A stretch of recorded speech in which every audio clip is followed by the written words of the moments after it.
Hey, what's up, YouTube? Welcome. What's up, Internet? Welcome to Play It Painted Live. Not on YouTube just yet.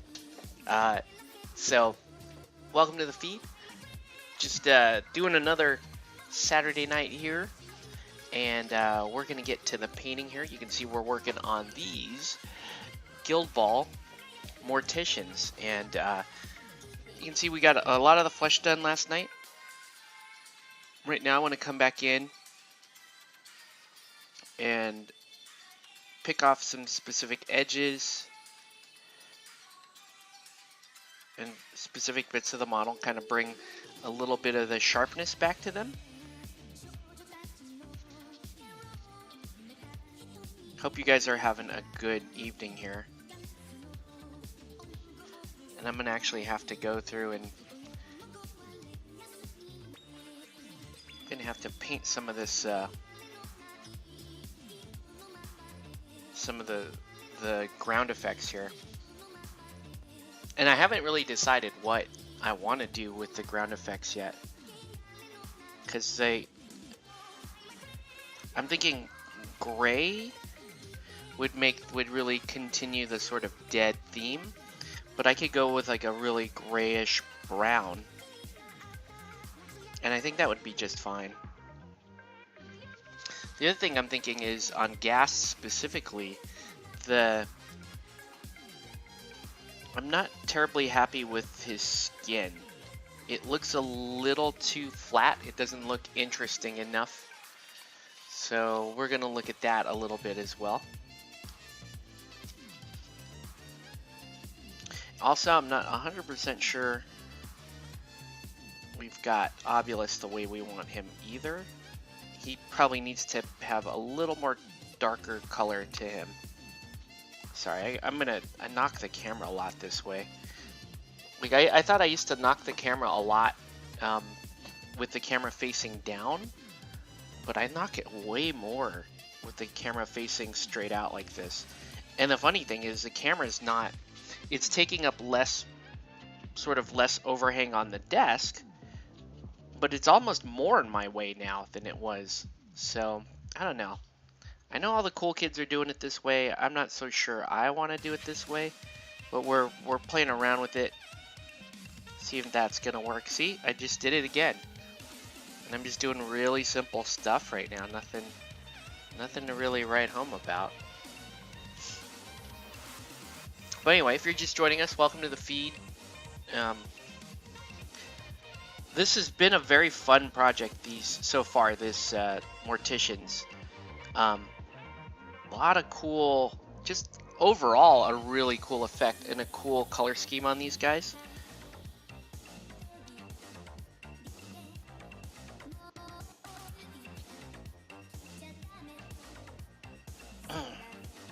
But I'm just not 100% sold on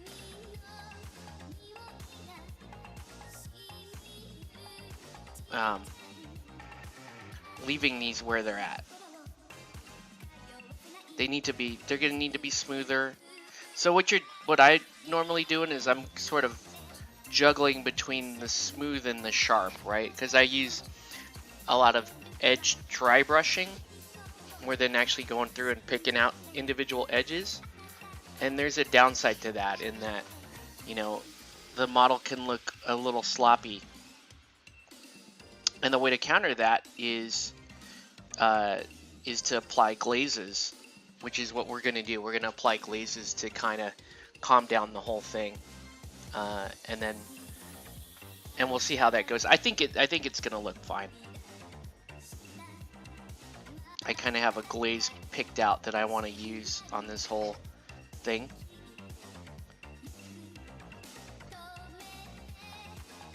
And it's going to keep this color scheme very simple, but if I do this right, everything should look very sharp on these. And we'll test it out there on memory. So you can see here's the guy I have the issue with, is Gas specifically. So we're going to work on his skin. It just looks too chalky. It doesn't look I guess for lack of a better term, it doesn't look proper.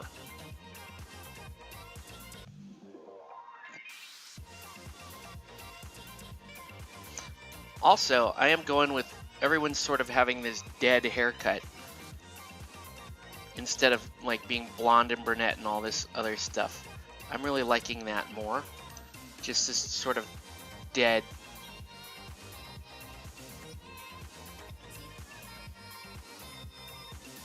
I just think it looks better.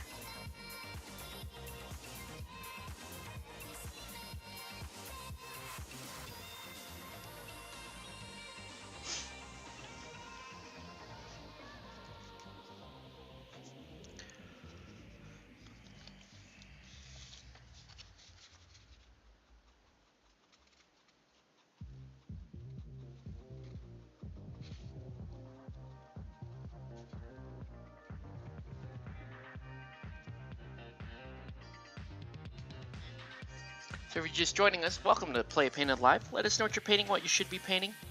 Tonight, we are working on this Morticians Guild for Guild Ball. What a fun team this is. High in shenanigans. Good board control guild. Capable of really good burst damage, depending on how you build the guild. Not the best footballing guild, I'll admit.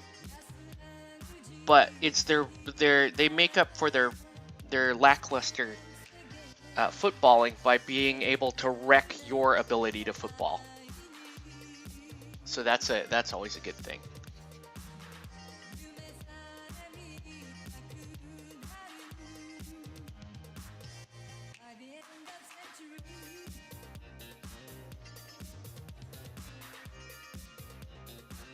So we're just getting a lot of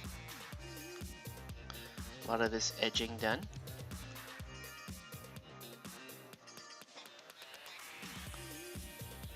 Vet Graves is pretty awesome in terms of the sculpt. I had never painted this many before, and I think I've painted about 5 different Mortician teams so far, and it's pretty impressive. I like it.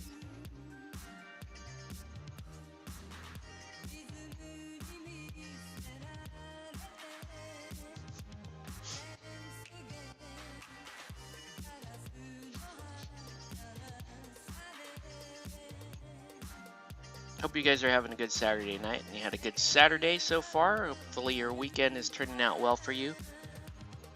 I'm having a decent weekend. It's been really quiet. Didn't do anything today, really. Played some Stuffed Fables with my son, and he's really enjoying that game, and I gotta say, so have I. That game is all the hype right now. And let me tell you, for a kid's game, deserved. It is deserved hype. This guy's got all these rats on his back.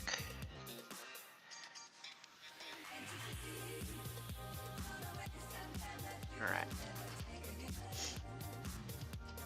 And then we got Scalpel here. Very fun sculpt.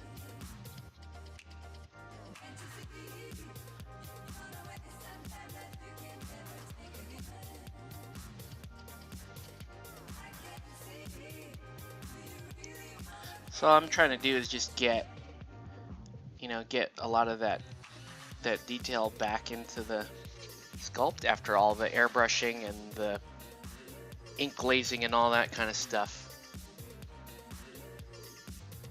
Because all you're trying to do is all you do here is, if you've got your edges picked out,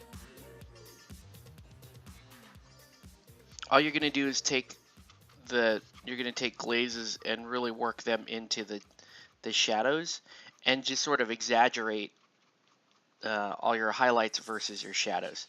That's all you're trying to do, and that's kind of the style. That's the style of how I do these models.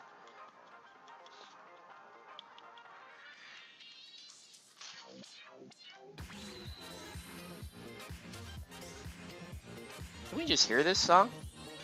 Hold on. It's a great song, don't get me wrong. Yeah. We're gonna shuffle.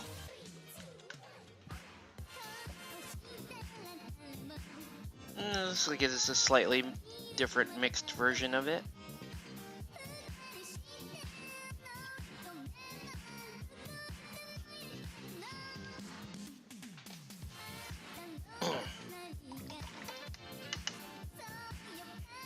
Okay, so we're gonna try to work on gassed skin right now because the skin is bugging me. It's just too pasty. I mean, it's the right tone, but it looks like the paint doesn't look right. It doesn't look like it's been. It doesn't look proper, I guess. It doesn't look like skin. It looks like leather or something weird. So let's we can look at like a flesh wash, turning that into an ink glaze. That may not necessarily be the best idea, though. I picked up some more washes today. Right? So I picked up Armor Wash, and then I have to answer the question here. Cossite Flesh Wash, is that the correct wash? And do I really want a brown wash on this type of model? I'm thinking for Gast, I almost want like a green, almost a green wash on him. But I think it would look odd. So you can try the Cossite Flesh Wash.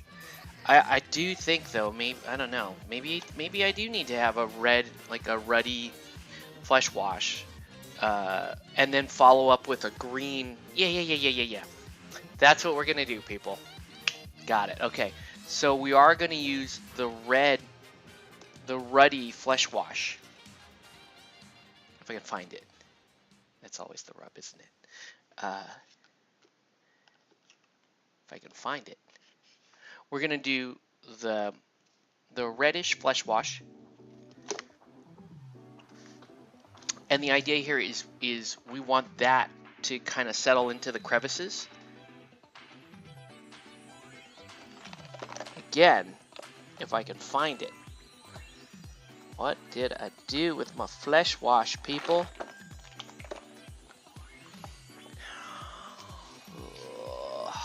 It's always a mess trying to find stuff on this desk.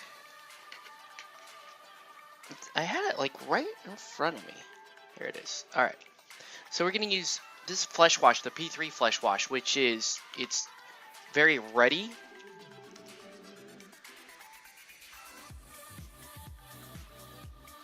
And I'm going to add a little bit of glaze medium to it. And then we're going to add a little bit of glaze medium to it and flow improver to it. Actually, you know what? I'm not even going to use glaze medium this time. I'm going to use, I should. Yeah.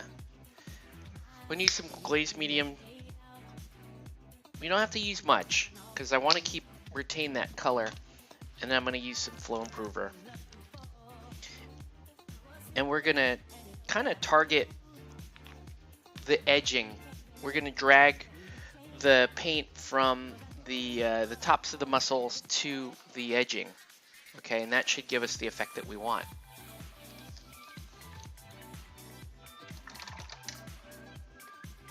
We hope, right? He is definitely going to have some interesting skin to him. So that's way too much, you can see, but I'm going to start dragging that into the crevices. Right along the edging there.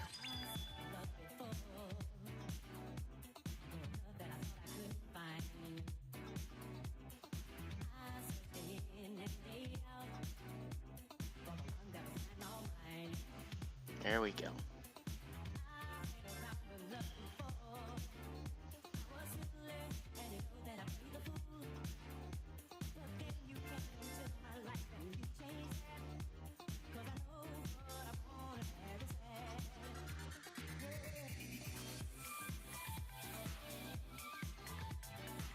So we're gonna wash his skin.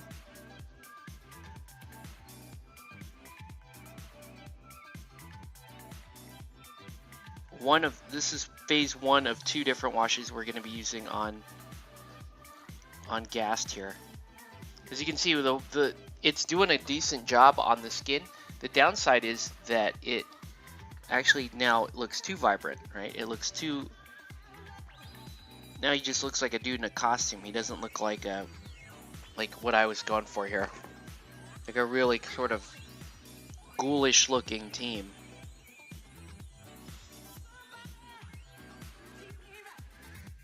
Okay.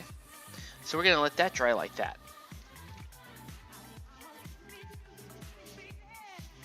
And now we're gonna switch gears for a minute. And we're gonna paint in the ground and the ground effects. And we need a very dark brown to serve as the base of the earth. Like almost a black brown. It's not a bad brown.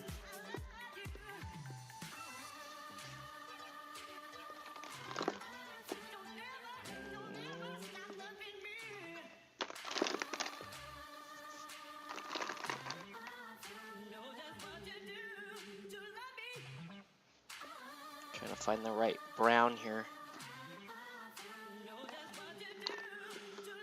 That's a good brown. No, it's a little too, it's too light. Hold on. Dang, it looks good in the bottle, but I know that that's going to be too light. This forest green is nice. I might have to airbrush the color I want.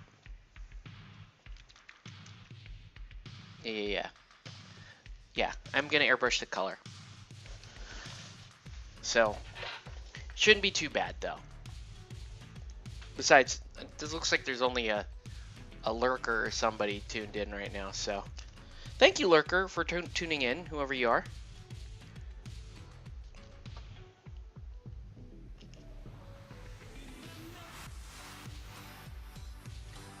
I'm gonna assume that you're painting something.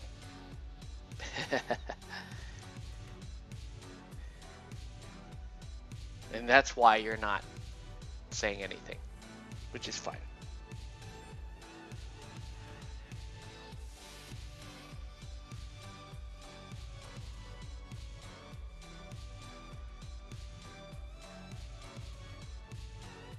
Just cleaning off the needle here.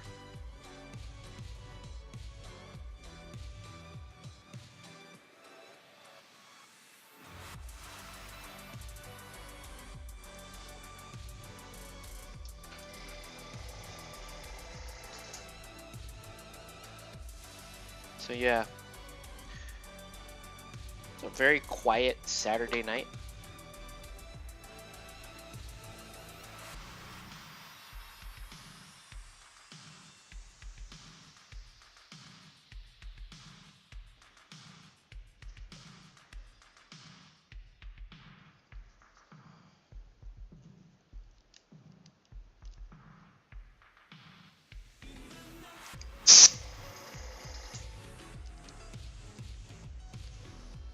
I forgot to order a new airbrush. I'm supposed to do that.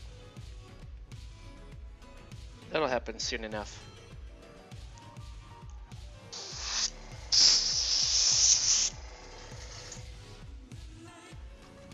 So we're going to spray a couple of colors on the ground.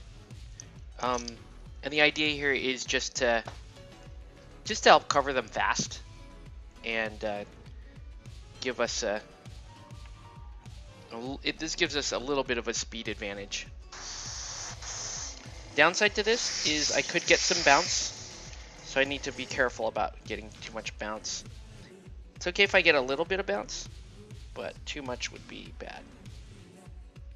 Oh, I got dried ink in there. That's bad.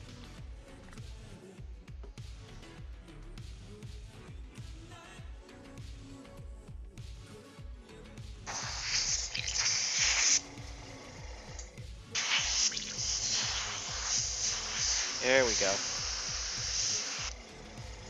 All right. So this is going to be very simple. First, we're going to do a little bit of this camo black brown. And we don't need to do a whole lot, just a little. Move my wet palette for just a moment so I get a little more, I need a little more elbow room on the table here. I need this thing I need to be able to push all that all the way back there.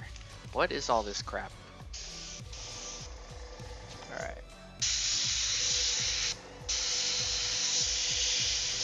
So camo black brown going down.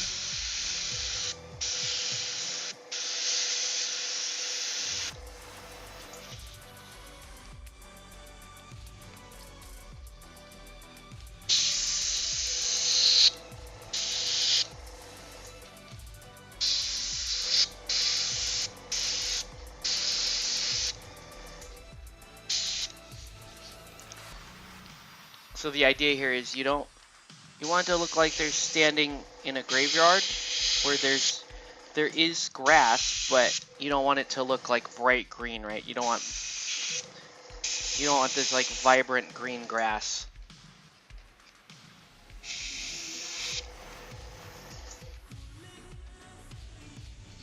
Especially this guy, like he looks like he's just buried. It's like half buried and can't even see his foot anymore. Kind of a shame, but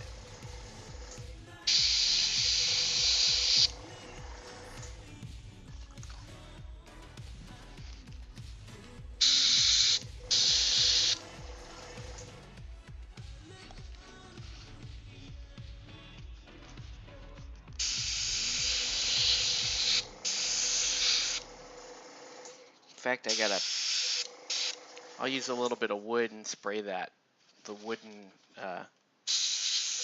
headstone that Dirge is on. Might as well do that while I got the airbrush out.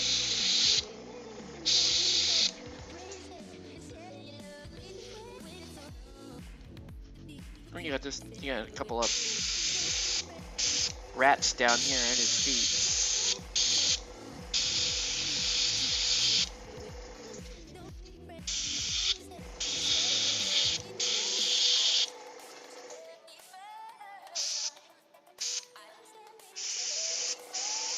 Gonna paint these guys, the rats, in.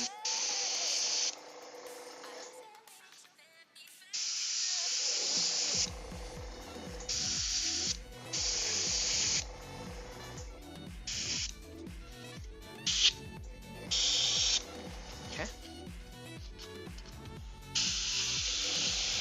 And you see what this is gonna do is this is gonna instantly start to pop the minis. They're gonna start to look. They're going to start to look like how we envisioned them, right? Because right now the green is sort of everywhere, and we don't need the green everywhere. Not on the base anyway.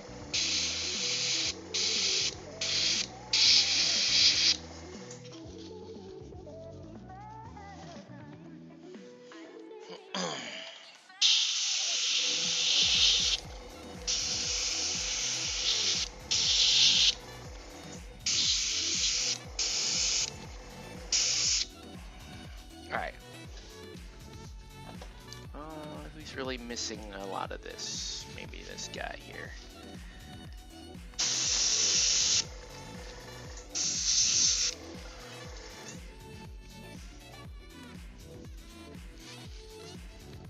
Especially right there.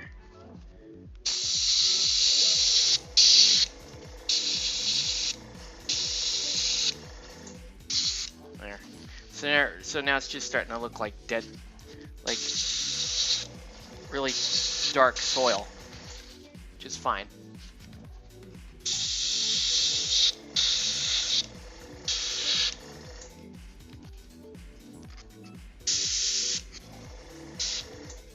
Okay.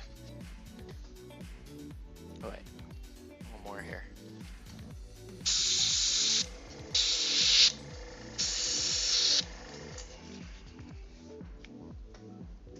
So now we'll do the, we're going to do a little bit of green in here.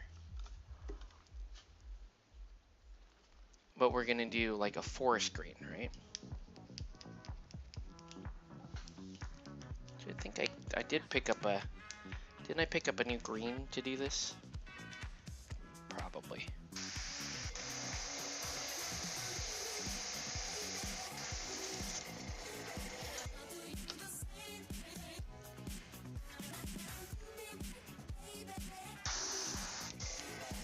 Alright.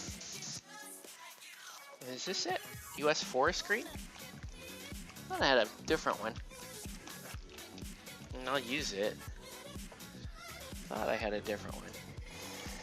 It's not bad. Let's use it.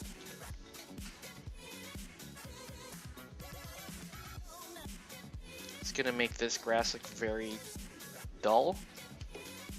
But like I said, I'm not looking for bright green on the base. Sort of mossy looking green, like an olive green. It's about right. That's what we want.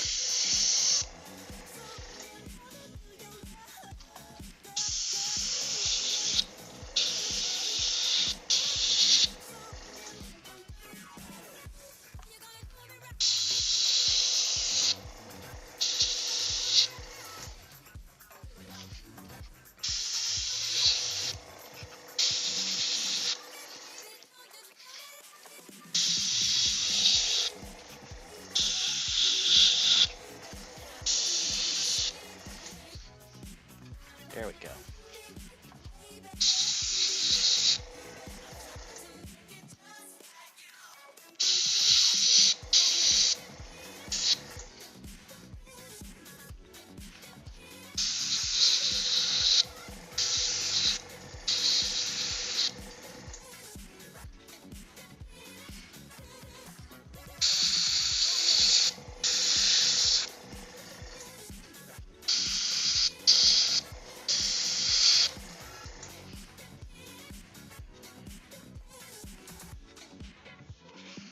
There, I mean, it does sort of look like a graveyard now with the earth.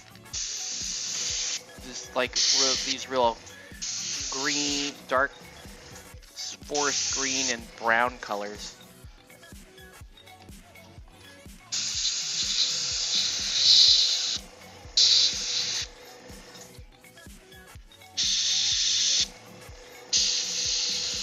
It looks like loam. It looks like loam. Very loamy surface, right? What it looks like to me.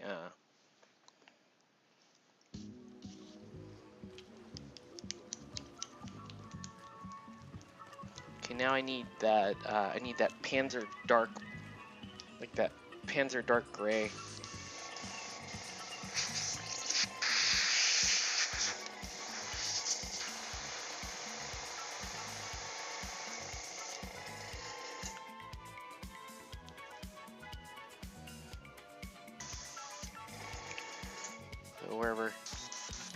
Where's that Panzer Dark Gray? It's a dope song.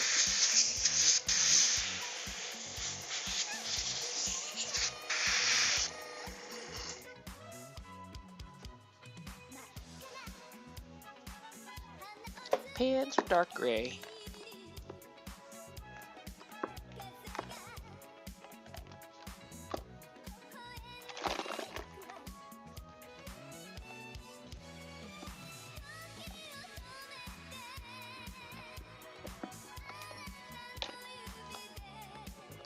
Dark sea gray.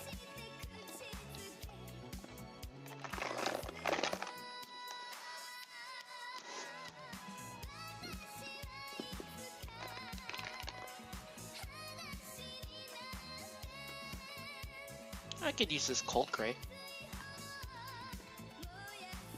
This US gray, that's also very good.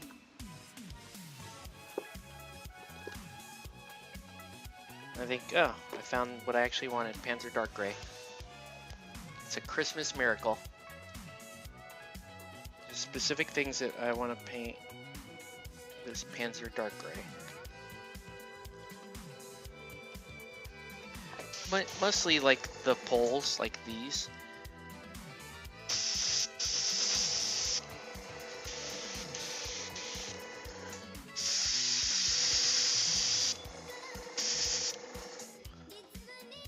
want that weapon to look a little darker.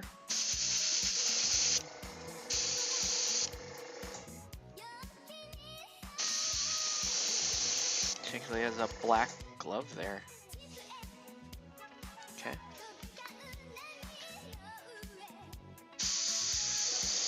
There we go.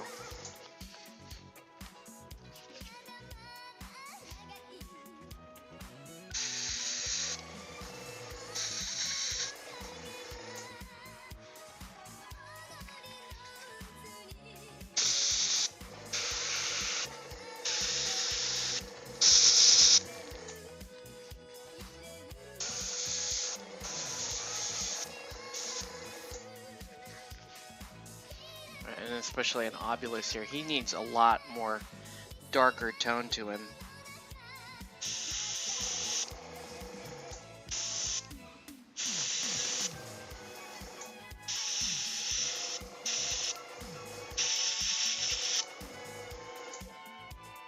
Like in general.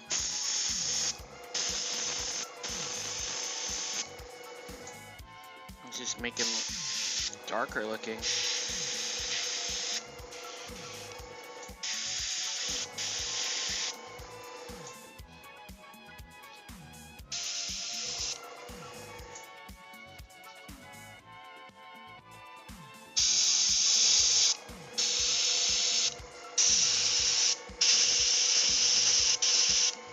There you go. Just to make him, you know what I mean? Just a little bit darker. Same with Dirge. Let's make Dirge look a little darker. Doesn't take much. Make sure it looks like a crow, if you know what I mean. Everybody else here looks pretty good. Let's make sure. Yeah, his weapons look good. I could do a little bit darker there. And there.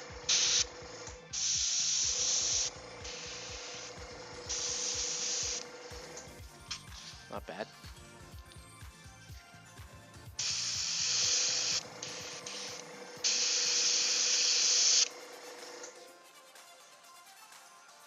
Okay.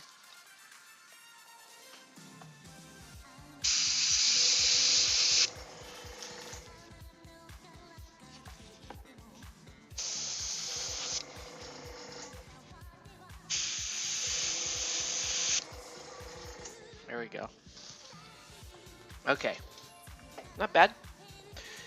Let's do the wood color on the that little crucifix style headstone.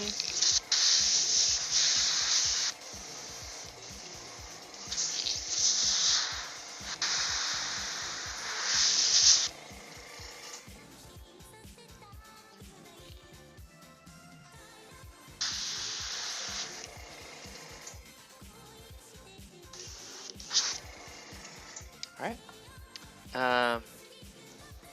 So, oh, I need that brown color.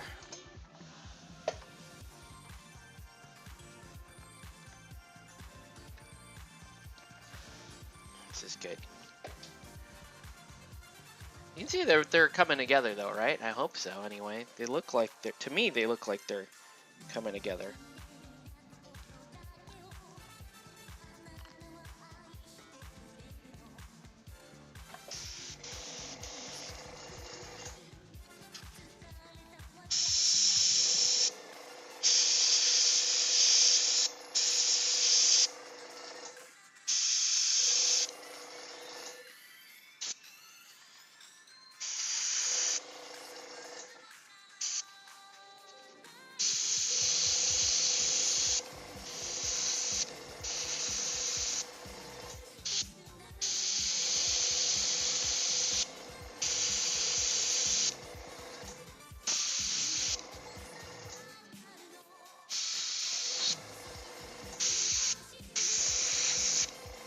There we go. Now I gotta do his beak too. Even though crows have black beaks. I don't know why, it just looks proper to me for the crow to have this color beak. Even though I know it's not. And I have a degree in biology, and I still wanted to do it that way because I'm dumb. All right. I'm just gonna give a little highlight on the rats so that you can tell the rats apart a little bit better. You can see that he is wearing rats around his neck.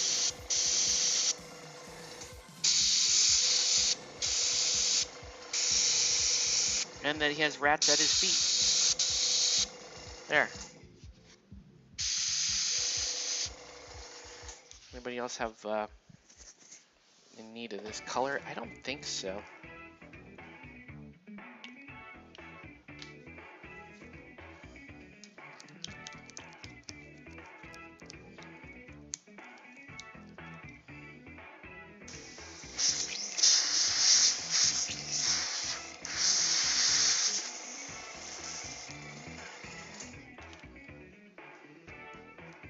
I'm gonna spray a little bit of just like green ink on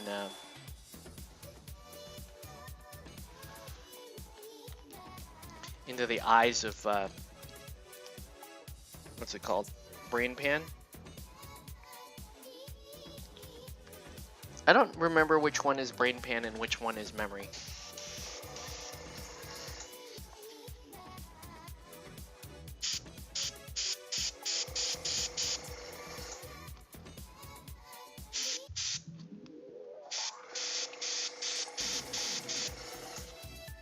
There we go.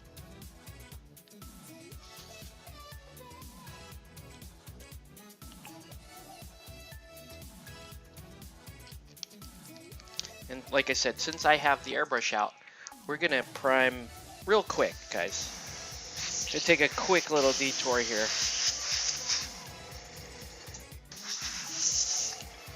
Because we're actually we're doing pretty well on time tonight. We're gonna do a little detour.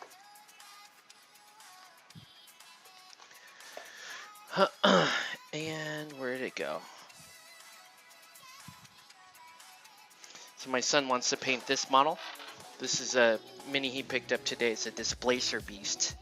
So we're gonna prime that, and I'm gonna give it a prime, and then I'm gonna give it that sort of warm double tone that is really cool for this type of work.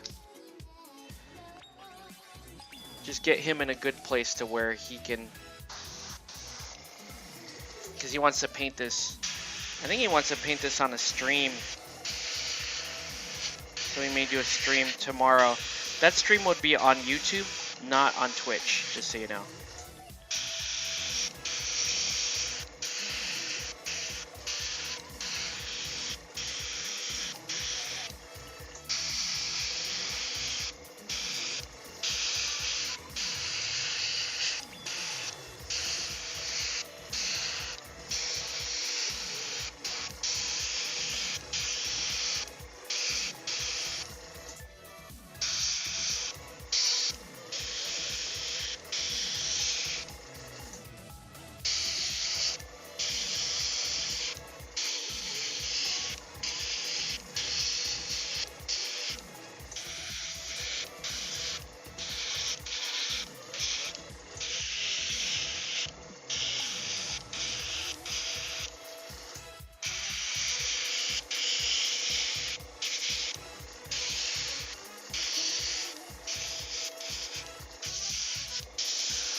Super quiet evening tonight.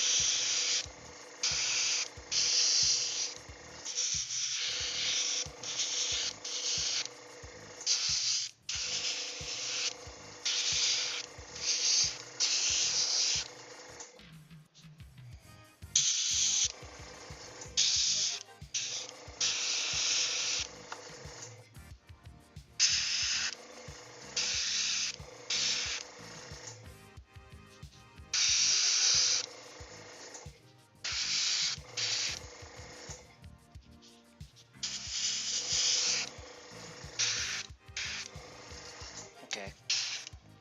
Good.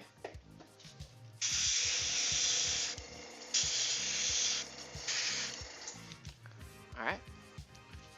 So there's that. Now we can do the what I was talking about, which is where you shoot the underside of the model purple and you shoot the overside yellow, and it forms this really kind of weird warm overtone, but I think it's freaking awesome for like creature effects and that kind of stuff. Let's go ahead and do that.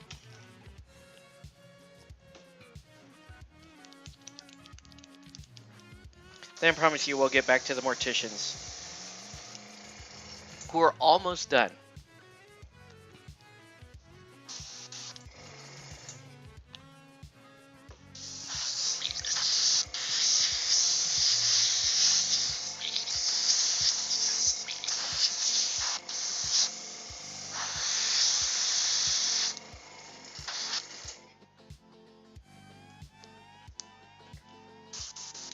Alright, so now we're going to take a couple of Minotaur colors.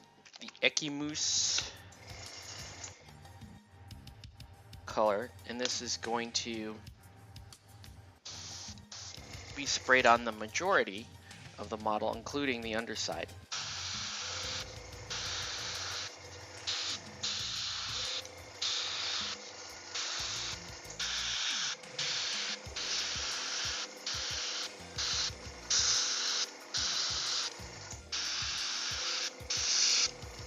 So let me give my son a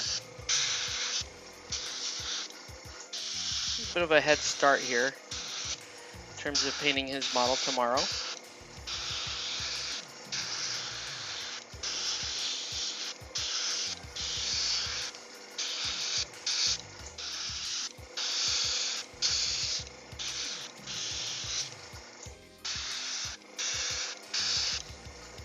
You can see it's a fairly thorough job with this purple.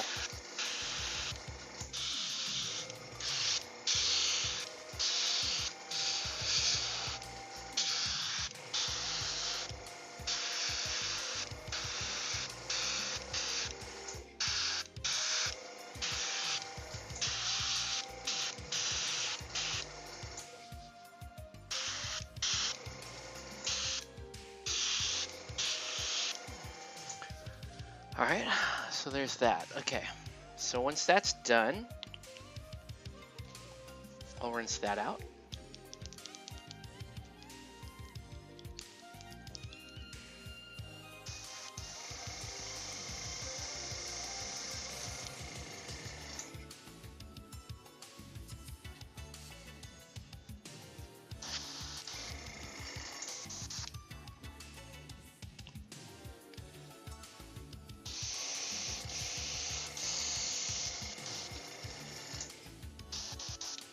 All right, so now we're gonna take this yellow mustard gas.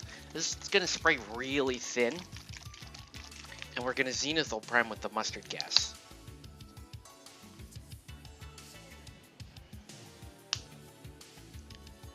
And this provides a really cool kind of contrast. It actually kind of makes a little bit of a green color.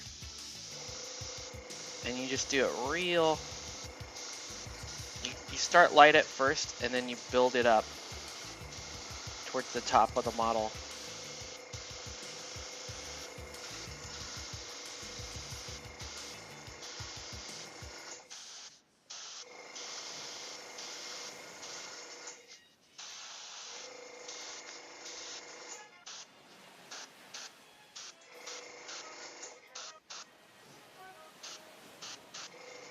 There.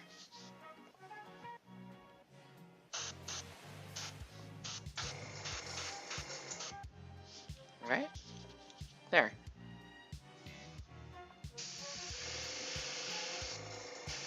Give them, we'll push it in a couple of spots.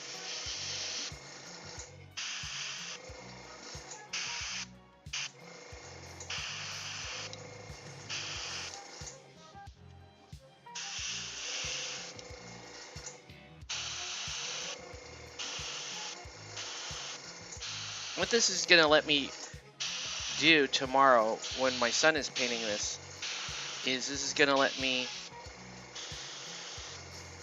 mix up glazes for him and let him paint with the glazes.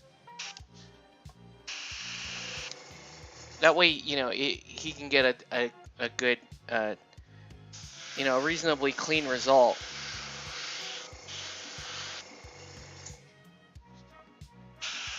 You know, even with his tiny little hands, he should be able to get a decent result here.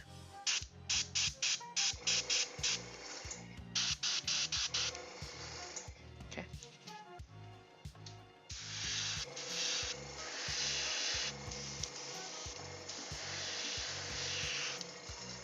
All right.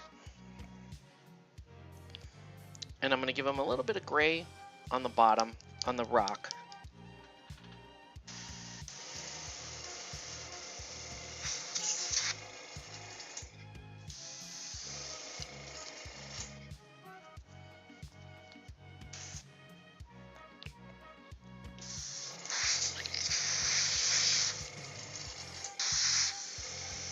He was still thinking about what color to go with the displacer beast. He may do like brown, which would be absolutely perfect if he decides to do that.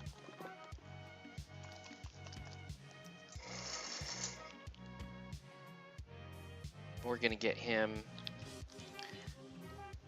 off to a good start.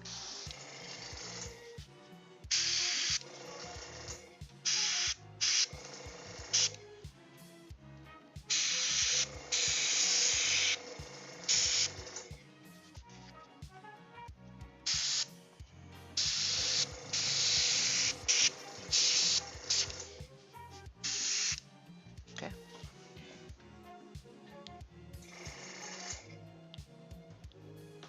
Then he can paint this any color he wants.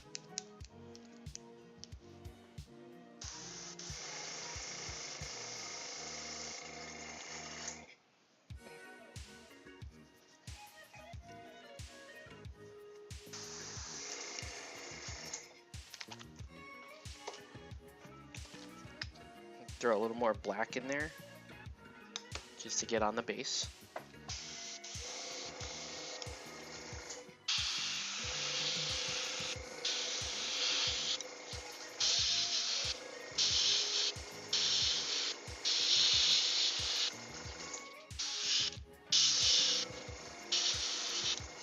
There.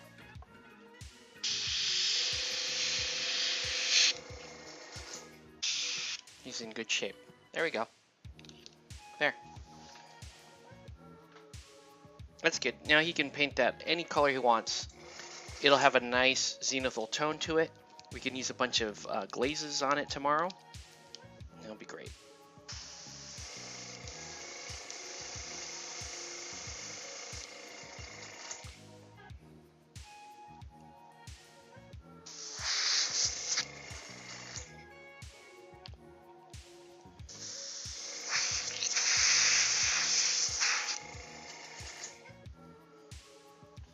All right, back to this stuff. I'm wondering if I should. No, it's gonna be better to brush glaze all of these. And that's what we're gonna do. We're gonna make a big brush glaze for all of the things here. Okay, we're gonna kind of unify the, we're gonna soften all of this and unify it all at the same time. Okay.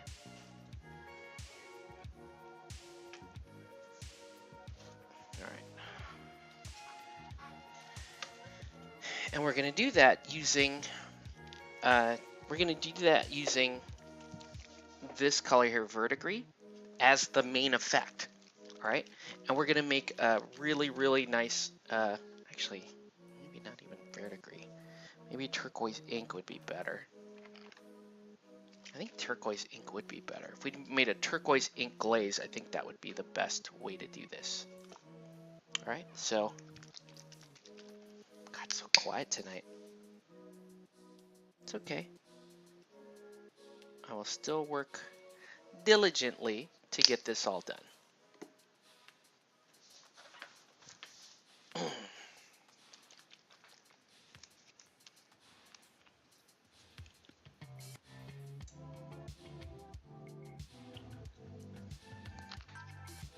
we're going to add some flow medium to this.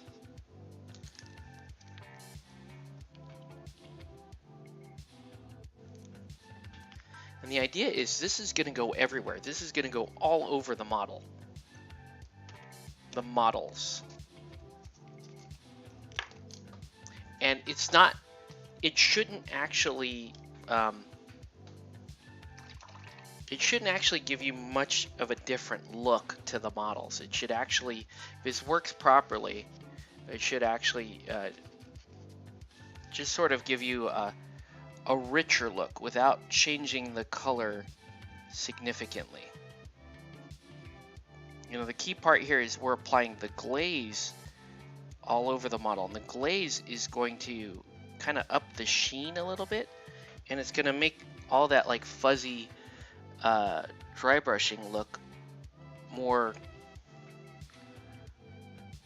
It's going to make this fuzzy dry brushing look softer, and it will smooth out everything. That's the idea anyways. So we're going to apply it on this first, because this is really where the proof is this guy. Because he actually has the most amount of this stuff.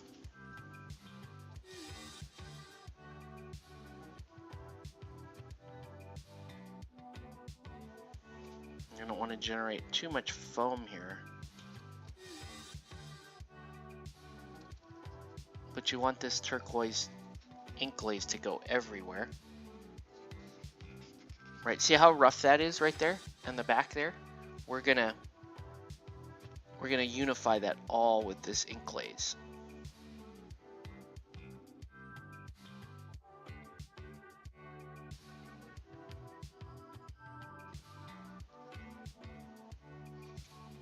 And you can see as it dries down, it's not going to be quite this dark. But you can even use the ink glaze on the skin as well, if you want him to look, you know, definitely more ghoulish.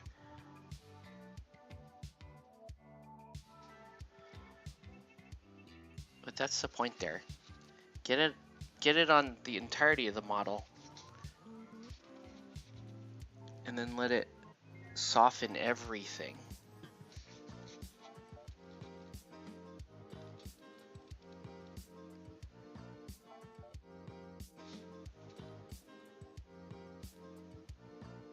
It's going to soften everything, and it's going to give you that, it's still going to give you that really cool tone.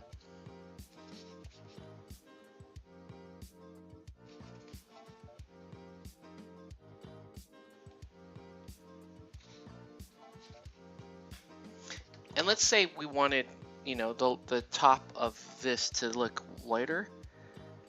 Just take a damp brush and push everything down.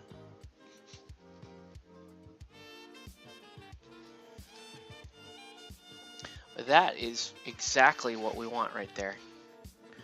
I think that's awesome. So we'll do here it on Cosset so you can see.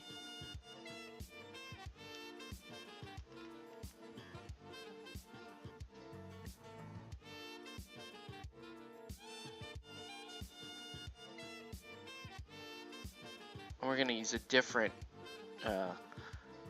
different ink on the on our staff.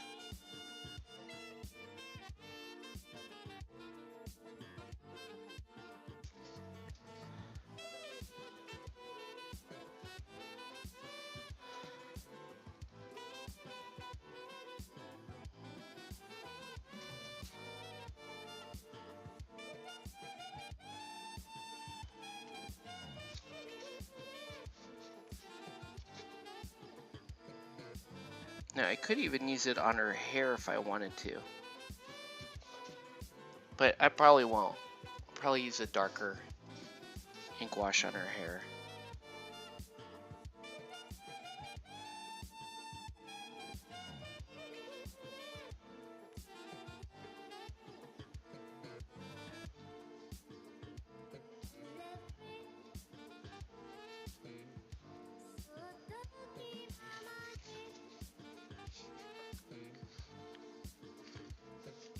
All right, and you'll see this on Obulus too. Again, we're not really changing anything on this, which is interesting. We're just sort of, we're enriching the color. Because we did so much of that work during the airbrush stage. Like, why would I want to change it?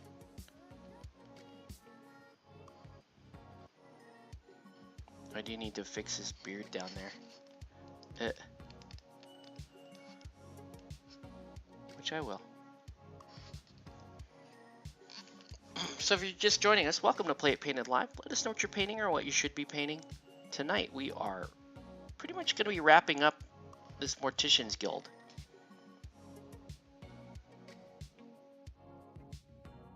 Super fun paint job.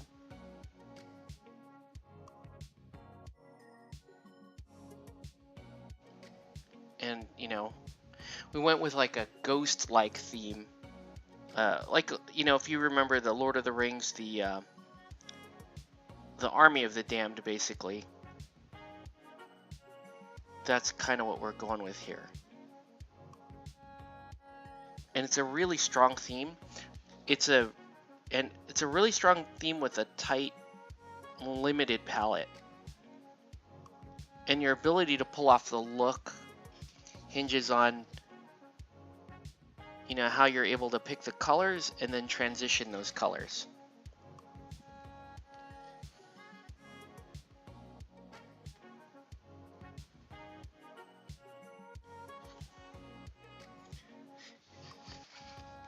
So there's Obulus.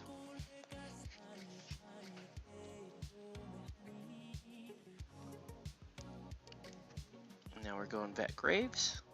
Notice even in the black parts of the outfits, I'm still going with this color because it shows up in the light, like it shows up in the highlighted areas, and it tones those highlighted areas, and so it makes you feel like there's even areas that are natively black, that you have this sort of glow to them.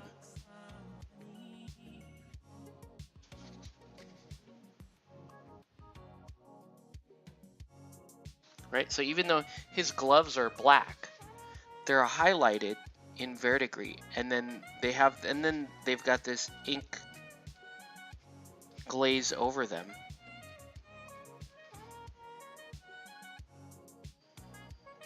And so it really gives you that strong theme throughout the mini.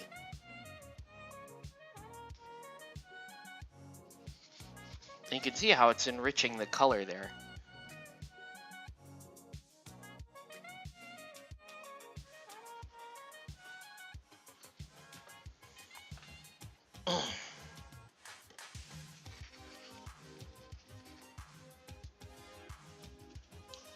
And then if I really want to punch these up to the last notch,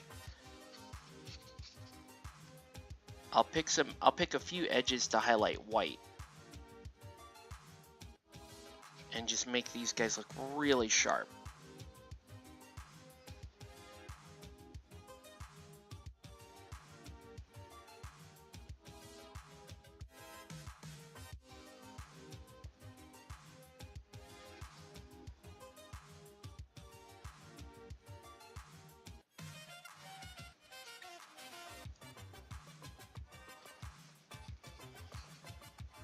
Okay. Hey, good morning, Paint with Penny. What's up, man? Welcome to the feed.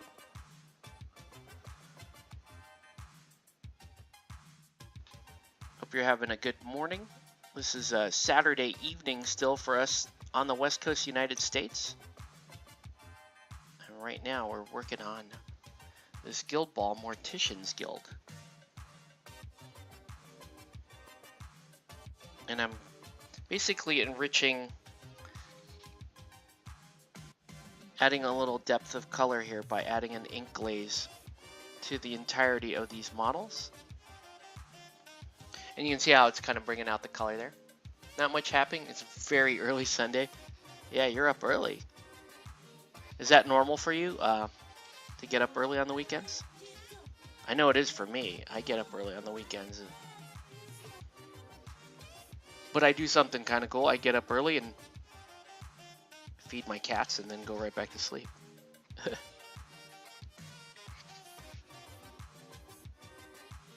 we go.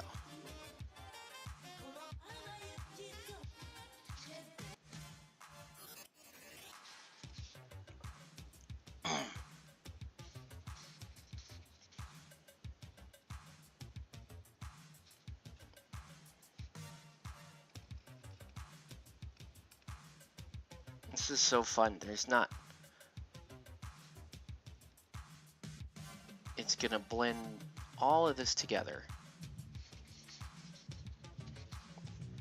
You can see there what we're going with.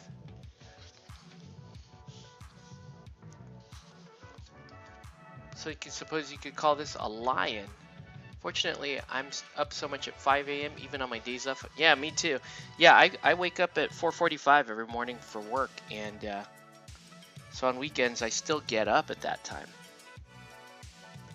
And besides, like I said, my cat, he wakes me up. You know, because he's used to getting fed that time in the morning. So he keeps me honest. He'll make sure that I get up early too to accommodate him.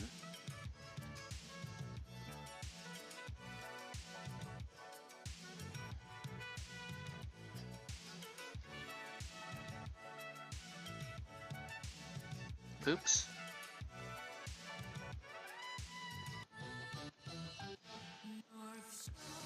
Lion. Well, either way, welcome to the feed. Thanks for tuning in. It's a nice, quiet evening here. Just wrapping up these Morticians.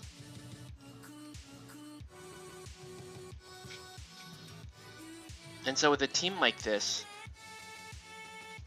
having this really cool sort of, I guess, sort of out there color scheme is going to make them very striking on the board. And that's kind of what we're going with here.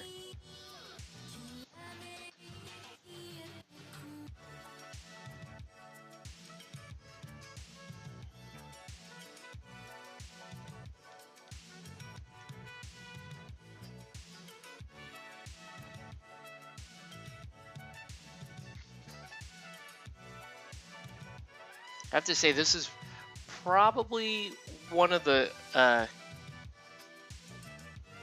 more interesting color schemes I've done for this guild. And like I said, I painted this guild about 5 different times. They're looking nice, considering getting some guild ball. I'm a bit partial to the Butchers. The Butchers have some amazing sculpts. They're also one of the best newbie-friendly teams. So if you're new to the game, you want to learn how to play guild ball, I think one of the easiest things you can do is focus on trying to take out players, and the Butchers definitely have the ability to do that.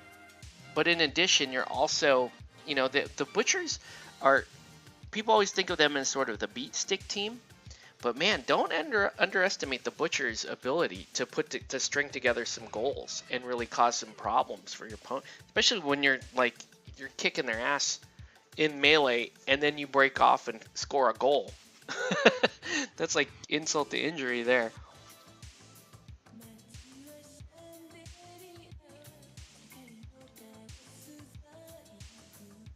Butchers are one of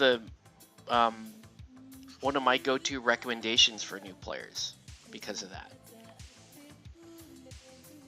And they have a great aesthetic. They're fun to paint. Brisket is just a perennial favorite of mine. And I also really like, on that team, I also really like Boar as a model to paint. He's super fun. Ox and Veteran Ox are also very fun models. Fillet, she's not only just a fun model, she's a great captain. So yeah, there's a lot of cool stuff. A lot of stuff, obviously, that I like about the Butchers Guild.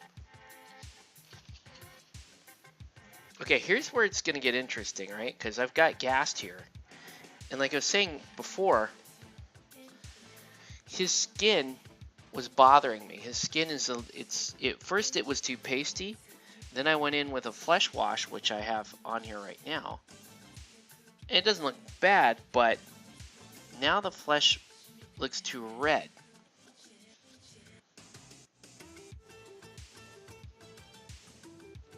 So we're going to have to address that too. All right. So let me get the clothing with this turquoise ink glaze.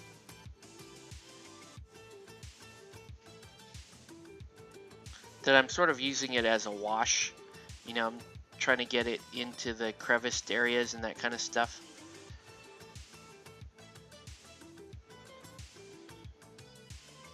And this is softening everything up and blending basically everything on the model. That whole purple to green to purple transition, or the turquoise to purple transition. This is softening all that up. It's softening up the white and verdigris dry brush highlights that are dry brushing that I was using as edge highlighting. Okay, now here's where we take a little bit of a risk, right? Because I want that skin to be a little bit, just a little bit green, a little bit pale. So I'm just gonna take, you notice I didn't reload the brush. I'm just taking whatever's left of that ink glaze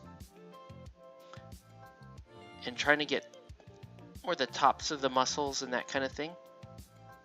And this is gonna provide a more grayish green skin color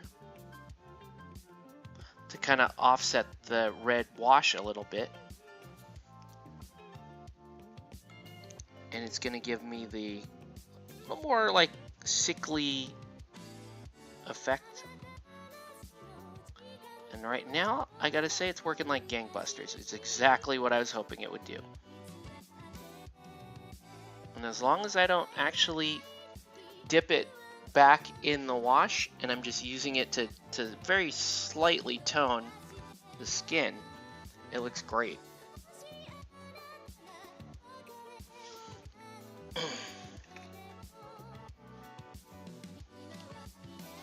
Yeah, stuff looks awesome, man. All right,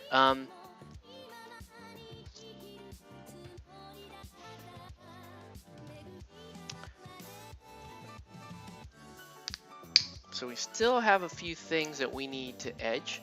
I played a demo game a few years back at a convention. It was the Butcher's Guild. The demo was a team I can't remember, probably Fish. They were weak, but fast Fish, yes.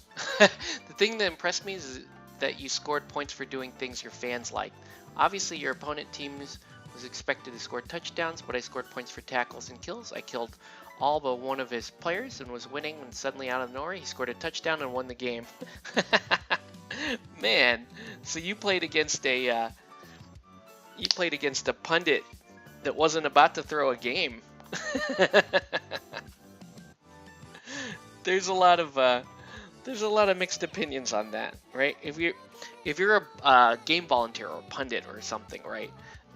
It's always like, well, during the demo game, do you always let the person win? Do you always let them win? And it's been debated since the beginning of miniature gaming, and when we had to teach people how to play miniature games, you know, there were always people that were of the opinion that yes, you should always let the person trying out the game win, so that way you ensure they have a good experience with the game and that they're more likely to try it again. There's another side that says no. You teach them it doesn't matter whether or not they win or lose. You play to show them how good the mechanics are of the game, and you let the rest of it sort itself out. Now, I happen to be in the camp of letting them win the game, but playing the game on the other side with the intent of letting them see as many of the mechanics as possible. So, I take it the route where, I would rather, I'm going to show them how to do something kind of ridiculous, but make sure that I don't win the game. Like, I'm going to show them something ridiculous so that they can see how it works, but they're not going to win, but I'm not going to win the game doing it, is what I'm saying. You may be out to win, but you can't fix dice rolls. Sure. Yeah. No, I hear what you're saying. Yeah, so my whole attitude is I want to showcase the game first and foremost. I have won demos, but but I haven't. It's not because of like, oh man, I really need to win this game. I've won them because, like you said, sometimes the dice rolls just don't go in the other guy's favor, and sometimes it's like, I need to wrap it up because I've got another person waiting behind this person, and I just need to move on. So I've done it that way as well.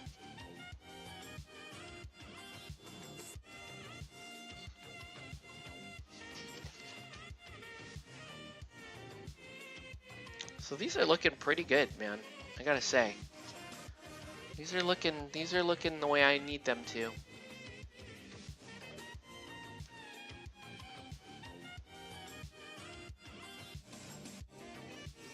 And as long as the client is happy with this color scheme, but it's good to have good clients though. This particular client, he lets me, he likes my vision for things. He says, well, he'll say, I have this vision. I've seen, this is kind of how I envision them. And I'll take that and go, okay. And I'm going to take your vision and I might add something to it. I might add a little bit of I might add just a little bit of a tweak to it. And he usually trusts that. He'll trust that when I say, yeah. This looks great. Let's embellish on that a little bit. And that's kind of what we did here. It was fun though. However, I'm the sort of player that I don't care about winning, so as long as you have fun. Yeah, for sure. You'd rather lose well than win bad. I like that. I think that's a good attitude to have about this kind of stuff. And with Guild Ball is a very precise sport. Like, it's a very precise miniatures game. So if you're playing against a competitive, experienced player, I think it's rather unrealistic to expect that you're just gonna that guy's just gonna roll over. You play the game to have fun, but part of having fun is having your skill at the game improve, right? So you want to play against opponents that are going to provide a good challenge for you. You don't want to play against in situations where you're so outmatched that it's not a fun experience for either of you, because trust me, that's not a fun experience. If you're a really good player and all you ever do is play a guy that's really still quite learning and maybe not as adept at picking up things in the game, then you're gonna kind of feel bad. You're like, oh man, I'm just sort of stomping this guy. I'm not really getting much of a challenge out of it, and I don't think he's having any fun either, because nobody wants to just sit there and get stomped either. So, there's a lot of stuff you have to take into consideration, and it's probably the best and the worst part about miniature gaming is that ultimately it's a team effort, is what I say. When you're playing a miniature game, that's a team effort. Regardless of it being a competitive game, it's a team effort to put on a good, entertaining game, whether you agree with that or not. I do think that that's the case. I think that people may be conscious of it, they may not be, but that's, to my mind, that is what you're trying to do. Let's see. I'm starting to paint up some projects with the intention of putting edited versions of Twitch stream on YouTube. Okay, cool. Yeah, that's actually quite cool. That's what I do. When I started, this was a YouTube channel. Play It Painted was a YouTube channel long before it was a Twitch channel. And I only very recently moved over to Twitch. You know, I've only been on here for a few months, really. So what I used to do before you could, you know, because when you start off on Twitch, you can't record your videos. Like your videos are, you do your stream and then it's over. And that used to frustrate me because I came over from YouTube, like expecting and hoping people would go back and watch previous streams of mine. That's how a lot of people enjoy my YouTube channel, right? You can't do that on Twitch until you get to 50 followers, right? So when I decided, okay, I'm going to move over to Twitch and put more content on Twitch, I was pushing for the 50 followers. And what I used to do was I would simulcast. I would split stream onto YouTube and Twitch at the same time and just kind of gauge where my audience was. Were they that night? Were they more on YouTube? Were they more on Twitch? And I did that and really kind of promoted the Twitch until I got to 50 followers. And then I started just hitting the record button on everything. So you can go back and watch a bunch of my my older Twitch streams, which is cool. And then beyond that, you also have the ability to archive your streams from Twitch onto YouTube. So if you do, because once you hit 50 and you have a chance to become a Twitch affiliate, then you can't simulcast. Twitch once you become an affiliate, Twitch says that they own the rights, exclusive rights to your stream for 24 hours after you've streamed it. So that just totally means you cannot simulcast. So what I do is, you know, after 24 hours, then I will export the video over to YouTube. And so YouTube, you can go and watch my older streams. I'm just about finished my skull crushers. They all went wrong and I painted them wrong. I painted the elements in the wrong order and find myself going back and forth. Okay. But you've learned how to paint in the right order. Do I still publish the video knowing it's not a good paint, but explaining I learned a lesson, or do I abandon it onto the next project and redo the skull? Well, okay, so that's a tough one because I don't know if I have the correct answer for that. Like, I have streams where it's like I'm not 100% happy with it. I might have, like I did a stream recently where I painted a bunch of stuffed fables, which is it's like the hotness right now with board games. Stuffed fables. You know, if you're gonna play board games with your kids, this is the game you play, and that's awesome. But the issue I had with that was on the first night I painted a bunch of the minions. I'm trying to kill a gnat right now. Sorry. I killed a bunch of the minions. I painted a bunch of the minions, and I finished rather early.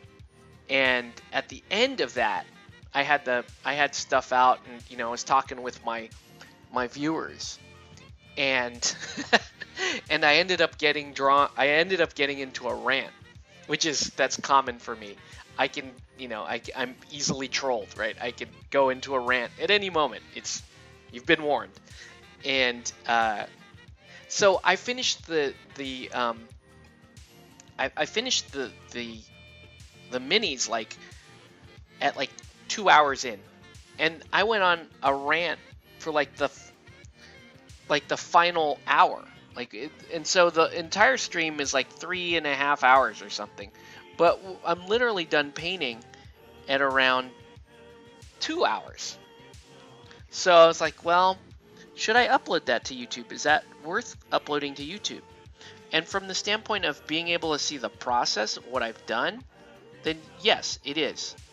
But, you know, I have half a mind to just go and edit and just chop off that last hour where I'm just ranting. Because, you know, nobody really... it's fun to watch while you're there in the moment. It's fun to see me rant about stuff, but not if you're watching on playback and you're like, oh, okay, I think I'm done, and I don't know. As example, I painted the silver parts of the rider's armor, then I shaded it red, then I went back and touched up the silver parts that weren't supposed to be red, then I went into the arms and weapons of the riders, then I painted the brass elements, even though I painted the brass elements of the juggernauts last week. Basically, I should have painted all the colors on the entire model, then did the washes, then touched up any errors, then did the highlights. Yeah, yes, you're right. Yes, that is what you should have done. Yeah, got nothing to add there, but yeah, I hear what you're saying. I say go ahead, like my personal opinion on it is go ahead and upload it anyway, because it like you said, it is part of the learning process. And I used to not like when I was on YouTube in the early days, I would only show the end painting of the minis. You would only see the end. And some of the viewers were saying, hey, I want to see the early process, especially batch painting. And I was like, really? People like, why do people want to watch batch painting? Like, batch painting is really boring and it's really monotonous, and you know, the part you want to see is like this part right now, where we're just painting all the little fine detail stuff in. But no, they wanted to see, because I think in particular with me, because I finish a lot of projects, people want to see how am I doing that, like, right? How do you finish like 10 minis at once? How do you finish these projects in 2 or 3 days? Right? So they want to watch, even though, you know, the first day is just this sort of monotonous airbrushing, they still want to see that. They still want to see how all of that occurs. And I've learned that, and I think it's a plus and a minus. It's a plus for the people that watch this stream and appreciate it for what it is. This is not a pro painting stream. This is teaching you how to finish a bunch of projects and how to get specific shortcuts to work and that kind of stuff. It teaches you what you're capable of doing if you have an airbrush and a little bit of savvy. But it's not, you know, it's not for trying to win a golden demon. It's not for trying to push your individual paint skill up. It's a very different thing, learning how to speed paint versus you know, just learning how to paint well. Two different things, really. Like in this case, you can see that what I'm going for is effects. I'm going for specific effects on the models.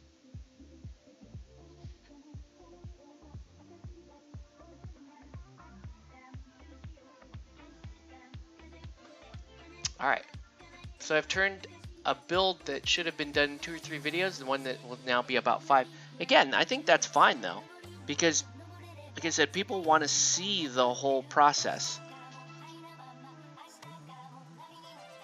At least that's the feedback I've collected from my viewers, is they do like to see the whole process.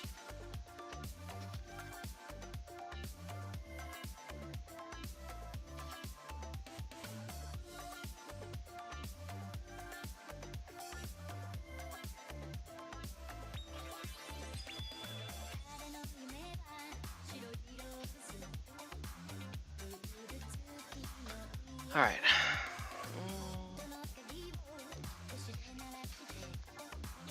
I think they look pretty cool now. They're pretty stoked. Okay. What else needs to happen? There's like minor stuff that needs to happen now. None of it's terribly critical.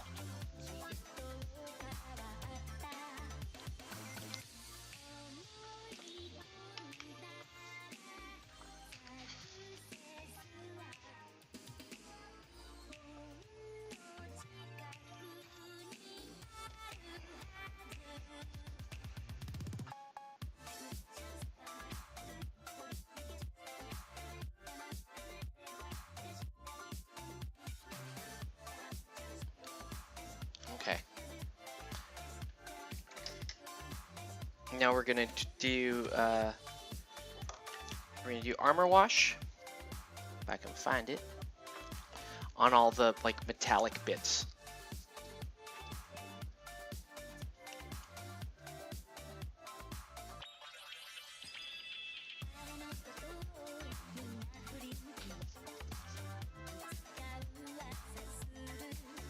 And I want these bases are still pretty boring to me, so we'll just add a little bit of accent to the bases. We'll just do a little bit of fun stuff to the bases.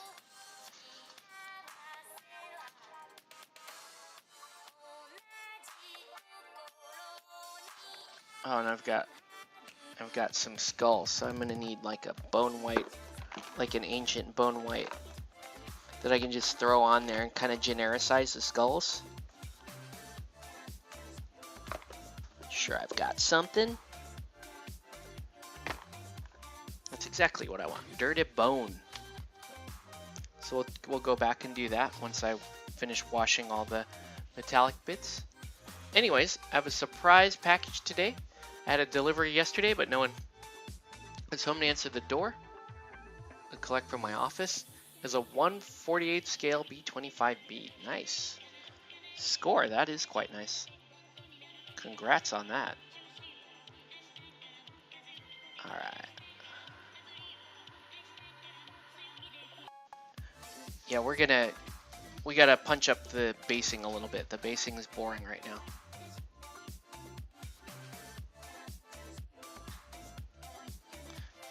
So we still have a few things to do here. We're not out of the woods yet, kids.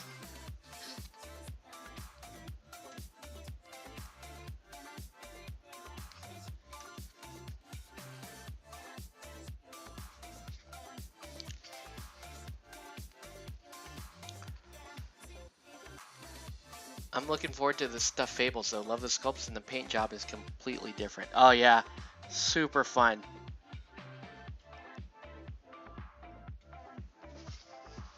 That was some of the most fun I've had so far painting this year. The projects I've painted. That was a lot of fun.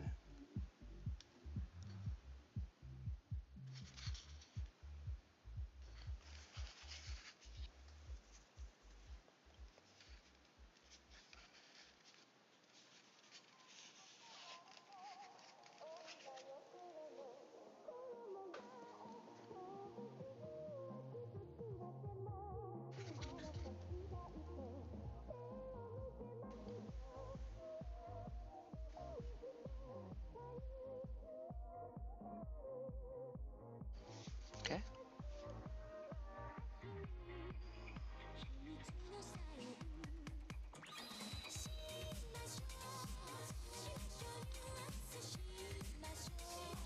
There we go. Okay. Getting there. It's interesting that we're all trying to get away from the cartoony style for painting, and there's a game with cartoony suits. I'm not trying to get away from cartoony style, honestly. I love the cartoony style. That's why I paint so much chibi. Even on stuff like this, I try to give this like some ridiculous, exaggerated themes. It's fun to me. Alright. So now I need kind of a little more of a vibrant green.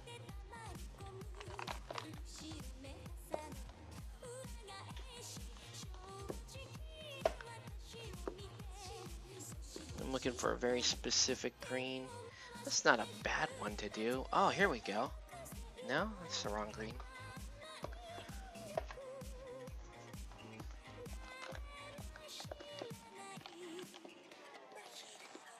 I just want to add a little bit of a weirdness factor to the base. Maybe scorpion green. Not quite scorpion green. I want like sick green.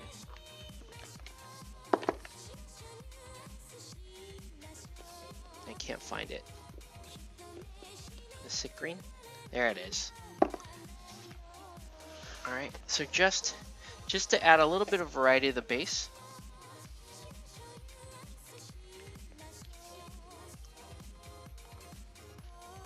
I collect bottle lids to use as pallets. One of the guys at work is collecting for me. His 6-year-old daughter has become obsessed with collecting lids. I've decided once I finish Stuffed Fables, I'm going to give it to her, since I only paint and have little interest in playing. Oh, how nice. Wow, that's an incredible gift, man. The game is super fun. I've been playing that with my son, my 4-year-old. And now it's like every day he's like, Daddy, can we play more Stuffed Fables? Daddy, can we, you know, can we do it? And I'm like, yeah, man, love Stuffed Fables. I need an appropriate dry brush.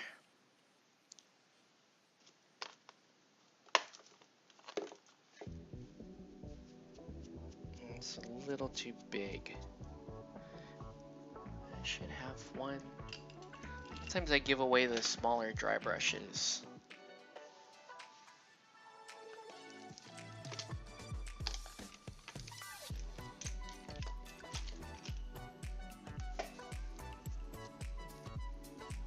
This will work.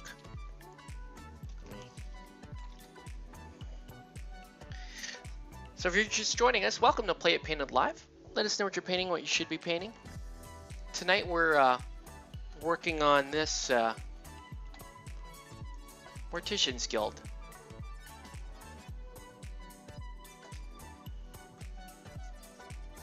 And I want a little bit of green. And I mean a little bit. Just to draw a little bit of light on the mini.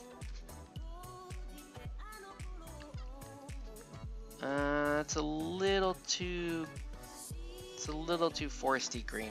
So I'm actually gonna backtrack and go. We're gonna go with foul green instead. Hey, what's up, Jose? Welcome to the feed, man. Glad you're not dead. Don't die, Jose. Anyway, oh hi. All right, so now. Yeah, I'm gonna reverse what I just said, and we're gonna play around with greens a little bit. Ooh, that scorpion green's kind of nice. You'll see what I'm trying to do is I just want a little bit of light on the base, because right now the base is just a little too dull. So a little bit of just ever so slightly catch a couple of points here and there.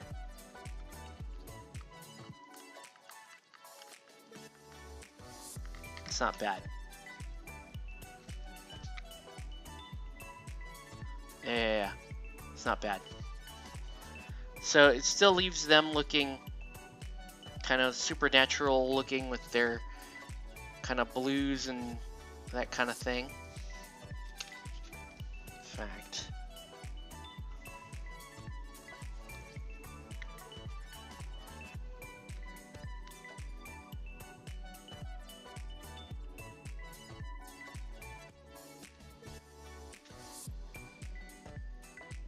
There we go. I'm actually afraid to introduce the third color. I'm afraid to introduce the bone color, because then it makes them a little too in the physical realm, if that makes sense. I do not really want them to look completely physically present, if that makes any sense at all. It's almost like I kind of want them like they're just sort of floating into the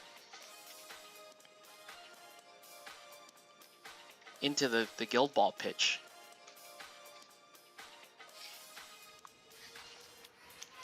So maybe I shouldn't do that the bone color. Uh-oh.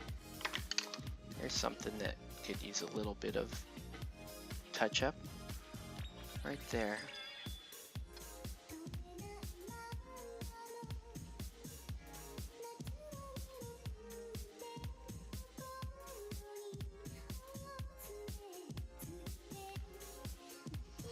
Ruh-roh. I'm gonna just disguise that a little bit. And that's gonna drive me crazy.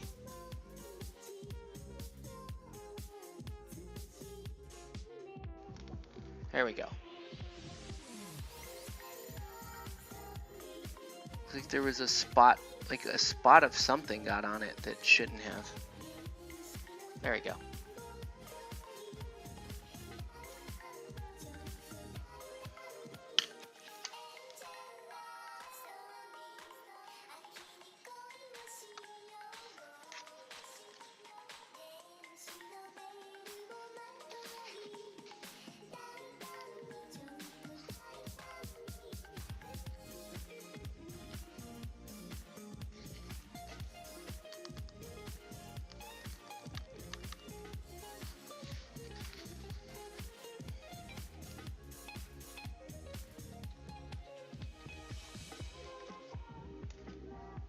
Alright. So here we go, we're just doing the basing.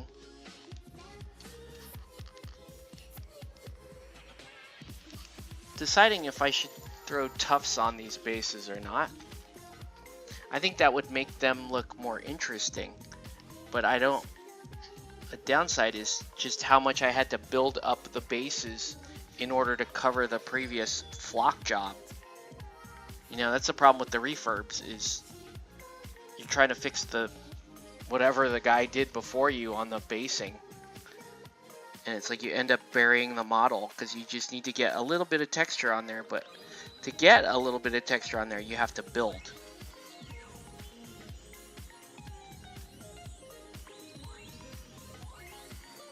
Not the end of the world, I know. But, you know, it's just something you got to deal with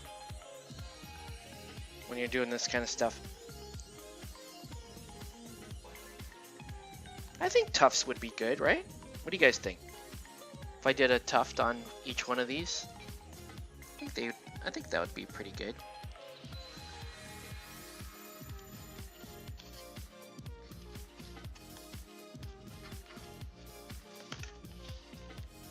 Couldn't hurt. Definitely make things look more interesting. My only issue is I think he wants to stick like a gravestone or two on some of these. And if I stick the tuft in the wrong place, then he can't do that.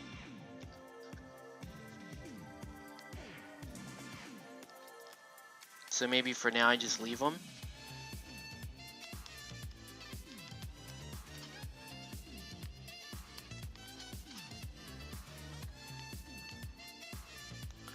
Alright. They do, I mean, they look cool to me.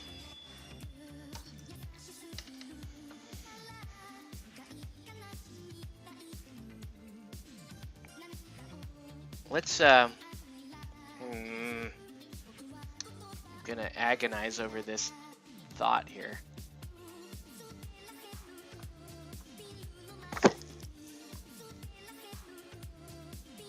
Tufts would make them more interesting? I don't know. If he's only gonna do a graveyard or gravestone on like one or two of them, I don't know. Even like, cause even like Silence here, he can't. You can't really put a gravestone on that. He's occupying too much of the base. I don't know. Currently assembling seasoned brisket. That's cool, man. I don't know, dude. What should I do? What should I do? What to do, man?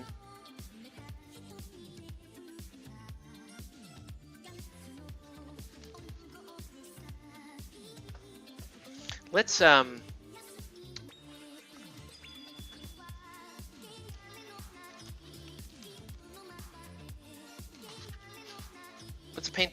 paint them the rims black for now, and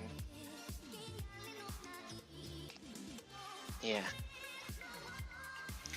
they look okay to me. The painting the rim black will sharpen them up a little bit.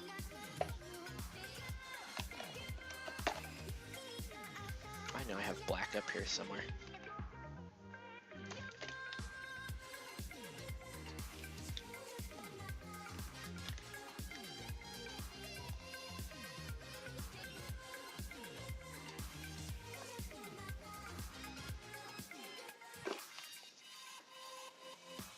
I love the overall effect. It's great. I'm gonna pan up a little bit so you can see more.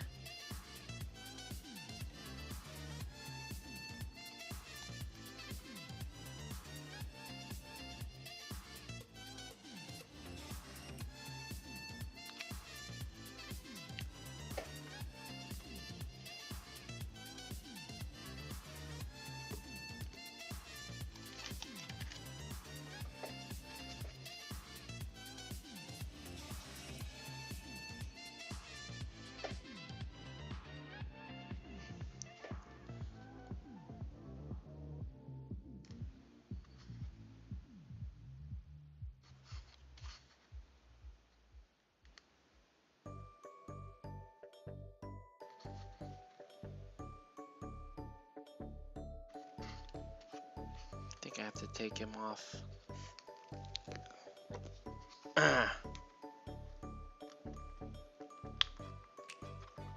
Yep.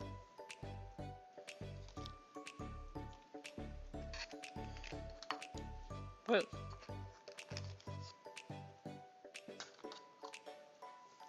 Yeah. Let's take him off.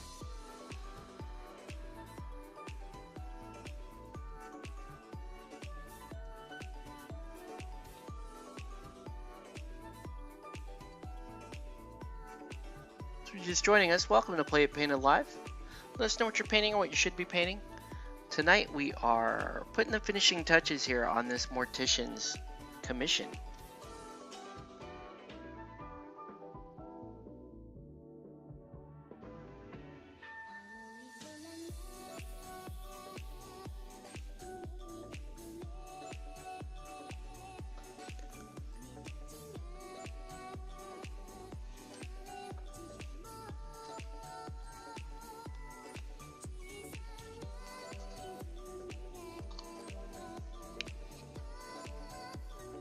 The one disappointing thing about the painting Morticians is you just paint a black rim, which is where in Guild Ball I usually paint the base rims the guild color. So in this case it's black, and that's what we're getting, black base rims. Just like everything else I play, fortunately. They still look sharp though. Right, so they do look sharp, but did have a half a mind to do like a charcoal gray, but eh.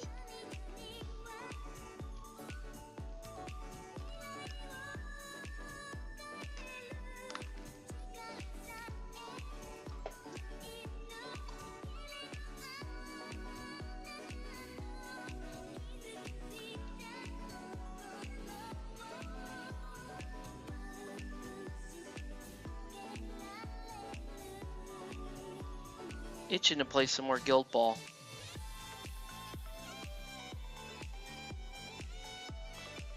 And I'm not sure exactly when I'll have time again to do it.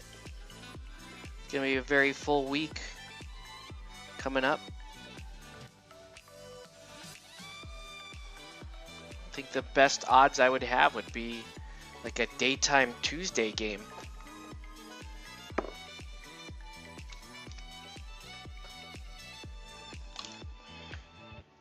Which isn't the end of the world, but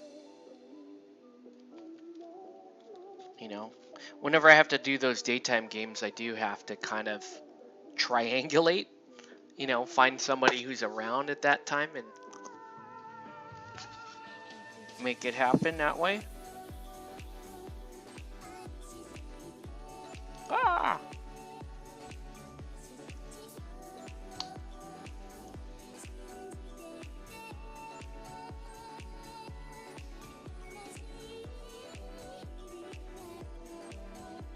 Trying to remember, what am I supposed to do after these guys are painted?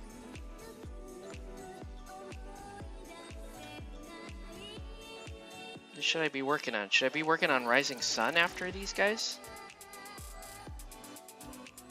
Maybe. Maybe I could throw a bunch of texture on the Rising Sun bases.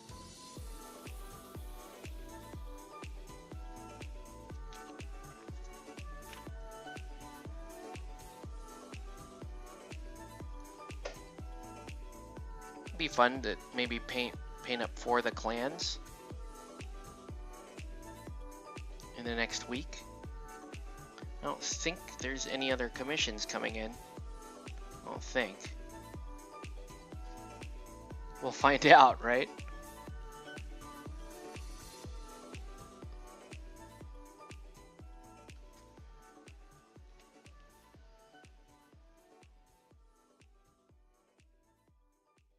Right now I'm starting to have some real doubts as to whether or not I'm gonna really enjoy Rising Sun or even have much opportunity to play it. That's where my nervousness is coming in, because it's like Rising Sun is it's a legitimate board game, right? Legitimate board game. It's not like a lot of the other board games that I play, which are just sort of miniature games. They're just sort of dice chuckers that you can throw together and have a good time. Rising Sun is more like, okay, you're gonna want some people that are into board games and want to play, something strategery minded, kind of a, those damn clever board gamers. What's going on here?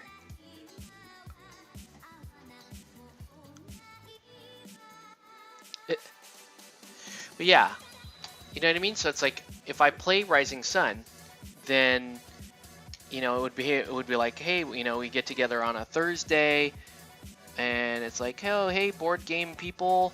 Kind of like with Scythe, right? Scythe was rad because I had fun painting Scythe and getting Scythe together, and then it's like, hey, I want to play Scythe on a Thursday. I want to play Scythe on a night that's normally my only night for gaming. And then, you come to find out, well, you kind of have to recruit a totally different crew to do that, right? Because our regulars are, like, they know I only have the one night a week, and it's like, let's play Guild Ball, let's play Batman, let's play Wrath of Kings, let's play all these other games that we're invested in, that we have our own pieces for, and we want to play. Absolutely nothing wrong with that.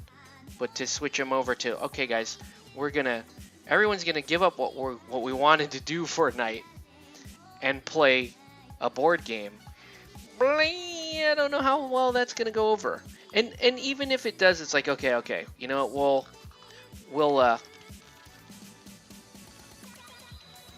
we'll appease Octave, and we'll play a game of Rising Sun tonight, right?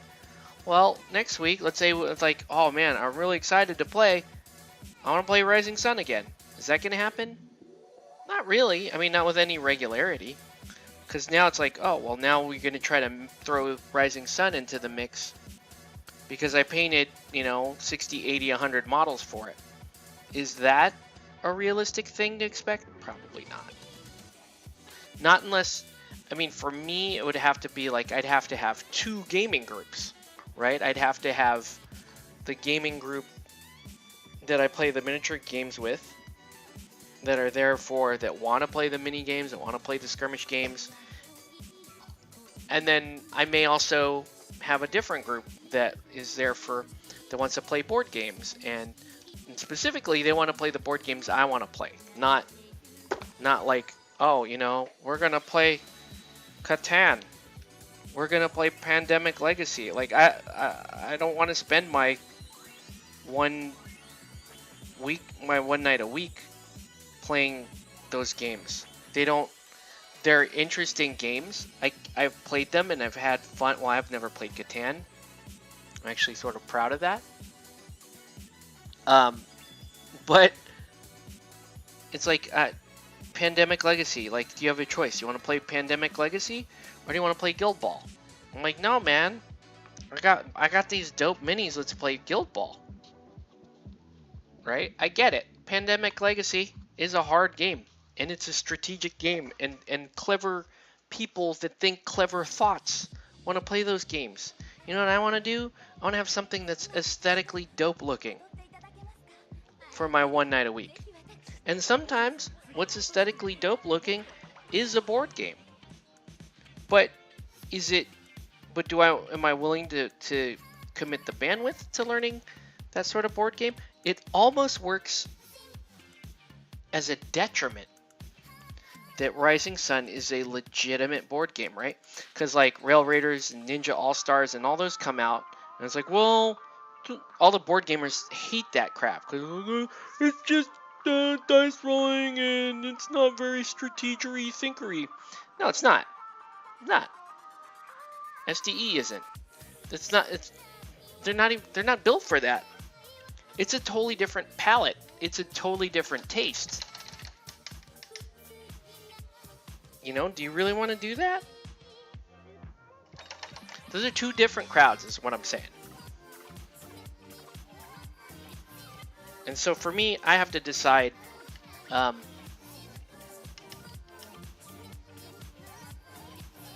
Maybe, I don't know. I've been thinking about, like, maybe I should just turn around and just sell my Rising Sun Kickstarter to a board gamer. Because we're not going to get we'll play like a game of it and it'll be an interesting evening and I'm sure we'll have fun, but that's going to go away. You know, we have 10 or 12 other miniature games that we want to play. Like, I just bought Rumble Slam today. I bought 2 wrestling teams for Rumble Slam. I bought the Deadly Divas and I bought the Amazon team because those are both female teams. So I want to have like the Glorious Ladies of Wrestling. I'm going to have a Glow, you know, Rumble Slam. And the reason why I bought Rumble Slam, though, was kind of similar thinking. It's like, why not just have this really portable miniatures game that I can play? That's where my thinking was. And, you know, and I don't need anybody else to buy a wrestling team. Somebody may, you know, some people may if they really enjoy the game. But, like, my idea with Rumble Slam is hopefully I can fit it all in a box, just like a board game, and bring it out and use it as a filler, you know, like when we have like an hour left or an hour and a half left in the evening and we played 2 games of other miniature games and it's like, you know what, let's play this for fun. It would also be fun, like, because Rumble Slam is kind of like a battle, like a Royal Rumble style. It would be cool to get like 10 players or whatever and have everybody pick a wrestler, and when you're tagged in, you play, and then, you know, when you're out until one team wins. So you could play like 5-on-5. I think that would be pretty fun. So we're just going to let these guys hang out here for a little bit. I don't know. I mean, I could prep, I could do some other prep tonight. I could prep this 2-headed troll that's the mini of the month for Comic Quest. It's this guy. He's on a terrible base. Let's stick him on something fun, at least. That's not a very good mini of the month. Don seemed to really like it. And I was like, dude, like, pick. It's not. Let me show it to you guys. Sorry that you're not gonna look at the Morticians, but look. That's a sculpt. It's okay. It's kind of crumbly. I don't like crumbly busy. I like sculpts like this, right? Cosset's a great sculpt. Right? She's got like smooth features to her. Oh gosh, can't even really. She's got like smooth features to her. She's got crisp detail. She has an expressive face. She has areas that you can blend. You have areas where you can throw light around, and it's not busy. all of these sculpts are great. They're just flowing, and you can, you know, you can play around with the lighting, you can play around with the shading, you can generate effects along lengths of miniatures and that kind of stuff. Meanwhile, Lard Gulp here, he has two things that just drive me insane. One is like he's very scratchy, like he just has a lot of stuff going on.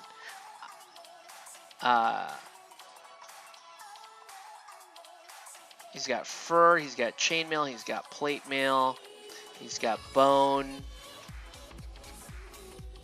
I mean, there's a lot of stuff here. The sword sculpt, it's not great. And then the second thing he has is he has this terrible base. Those bases are terrible. I'm gonna have to put him on something fun. So what do I have here for basing? I'm sure I can find something to stick this dude on.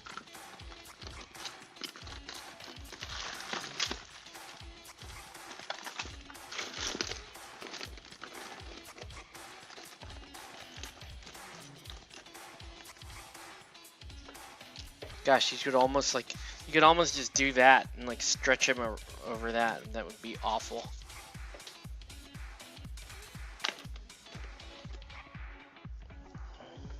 Something like that. No.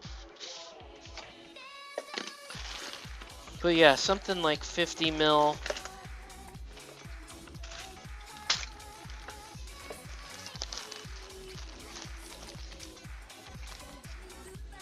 That would be kind of fun. I don't think he can fit on that though. A dungeon base like that.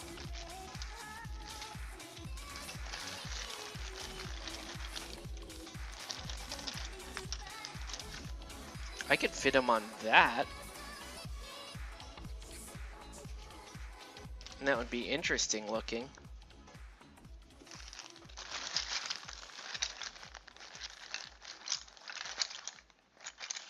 Or this.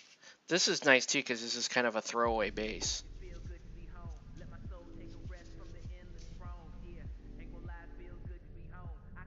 It's just First things first, let's do the annoying work of chopping him off this base.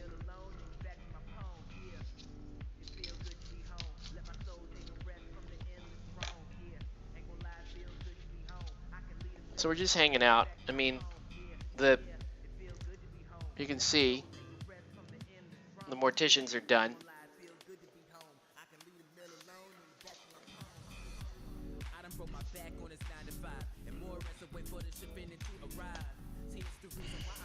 So we're gonna use clippers here and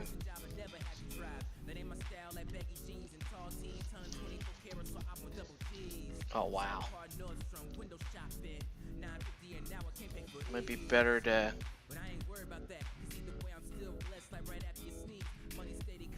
better to get a jeweler's blade and cut it off that. The other option is the lazier option, which is just stick them on a 50 mil and just build, you know, just glue them down and then build the texture around him, which is not the end of the world. I could do something like that.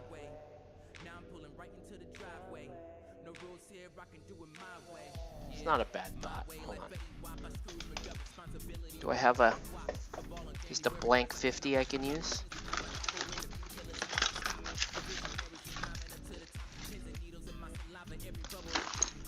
Or did I stamp every 50 that I own? That would suck.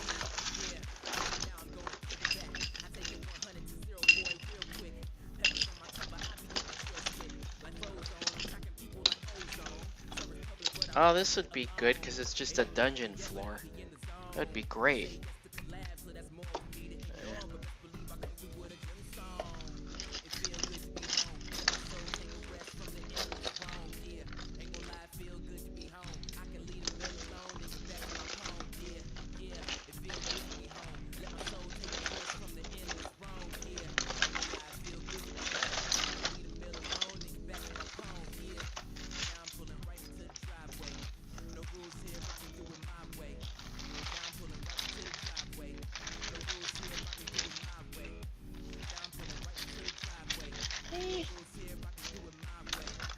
Not great.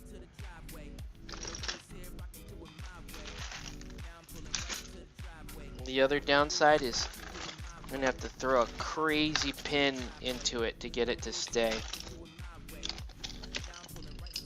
And I could do this like Arena Rex.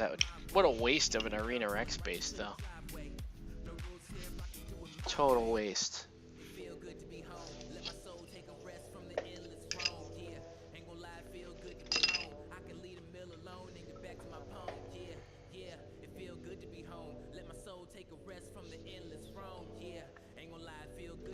Alright. Yeah, let's chop. Let's chop.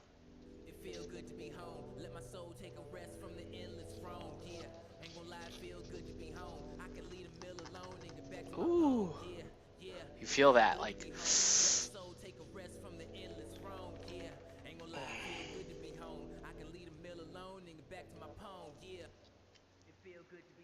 He can go back to his pwn.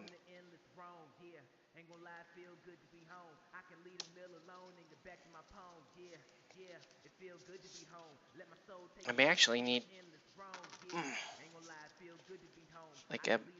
like heavy duty wire cutters to do this. I think I have a pair in my tool shed, which I'll probably end up having to do.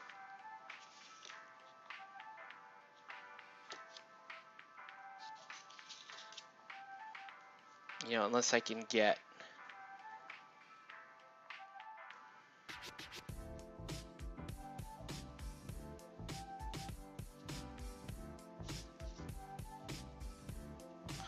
I could also use my a rotary tool to cut it, kind of cut around it. It's not a bad thought. It'll heat up the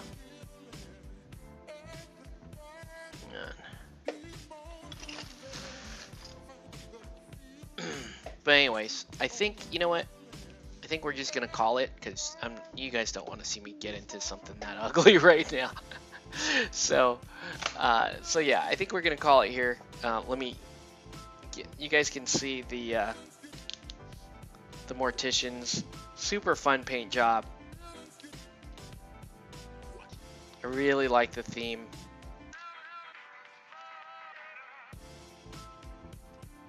And these are gonna look awesome on the pitch. I think they're great. Anyway, so with that, I think we're gonna draw our feed to a close. Want to thank everybody for watching. Have a good night, guys. We'll catch you on the next one.